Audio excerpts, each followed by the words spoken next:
જય Shri Krishna. Welcome to mother and daughter kitchen. આજે આપણે બનાવીશું ઉપમા. તે ગુજરાતીઓનો ફેવરિટ નાસ્તો છે. એની માટે આપણે શું સામગ્રી જોઈશે તે હું તમને બતાવી દઉં. સૌપ્રથમ એમાં રવો જોઈશે, ખાંડ છે, લેમન જ્યુસ છે, મીઠું, હિંગ, જીરું, લીમડી, દાળિયા, આ છે sweet paper, onion, green chilli, વટાણા અને ગાજર, અને આ છે કાજુ. હવે આપણે આ પાણી છે અને તેલ છે. આપણે હવે એને વઘારવા માટે તેલ મૂકી દઈશું. થોડું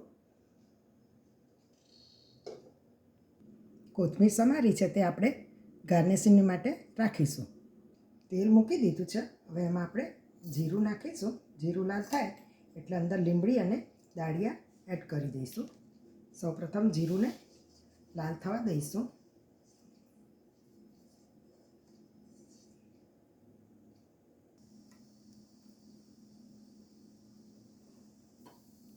આપણું આ જીરું લાલ થઈ ગયું છે. હવે અંદર લીમડી અને દાળિયા એડ કરીશું.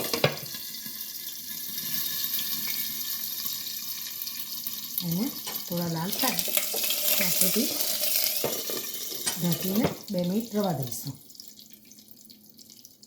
હવે એની અંદર આપણે કાજુ એડ કરી દઈશું, હિંગ. આપણું લાલ થઈ ગઈ છે દાળિયા પણ, એટલે અંદર મિક્સ વેજીટેબલ આપણે સોતે કરી દઈશું. તો એના માટે હરિયા વટાણા અને ગાજર છે, કેપ્સિકમ છે, આ ગ્રીન મરચાં છે, તો તમારા સ્વાદ મુજબ તમે લઈ શકો છો. આ કાંદા છે. હવે એને ઢાંકીને 2 મિનિટ સોતે કરીશું. હવે આપણા સોતે થઈ ગયા છે. તમે અંદર તમારા સ્વાદ પ્રમાણે લીલા મરચાં, આદું, જે તમને ટેસ્ટ સારો લાગે તે પ્રમાણે તમે નાખી શકો. હવે આપણે આ સોતે થઈ ગયા છે એટલે એની અંદર આપણે રવો એડ કરીને એને પણ શેકી લઈશું.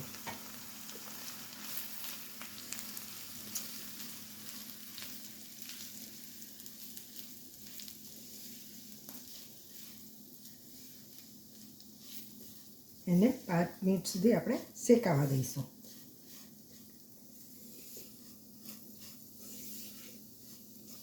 રવો હવે શેકાઈ ગયો છે. જેનો કલર ચેન્જ થઈ જાય એટલે આપણને ખબર પડે કે આપણો રવો શેકાઈને રેડી થઈ ગયો છે. હવે એની અંદર 1 વાડકી મેં રવો લીધો હતો એટલે ડબલ એનું પાણી લેવાનું, અને આ ગરમ પાણી છે.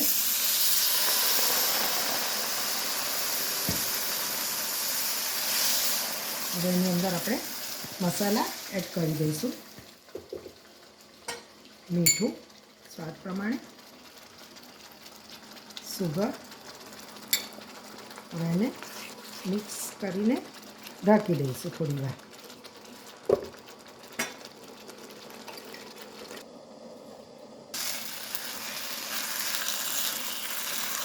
હવે આ આપણી ઉપમા રેડી થઈ ગઈ છે. તાવીમાં પણ ચોંટતી નથી અને સરસ તેલ પણ છૂટું પડી ગયું છે. હવે આપણે એને એક પ્લેટમાં ગાર્નિશિંગ કરી દઈશું. આપણે પ્લેટિંગ કરતાં પહેલાં અંદર લેમન જ્યુસ એડ કરી દઈશું. હવે એને મિક્સ કરી દઈએ.